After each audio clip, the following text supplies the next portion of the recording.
నిన్నే నా కోసం పంపించాడేమో బ్రహ్మ నడిచేడి నా ఇంటి దీపమా నీతో సావాసం పండించింది నా జన్మ నూరేళ్ల నాలో సట కుంకుమ వెచ్చని శ్వాసల యౌవన గీతికి పల్లవి నువ్వంట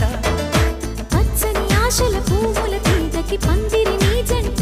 మనవిగి కౌగిలి తన కోవెలని కొలువుండి పోవాలని చేరింది ప్రేమ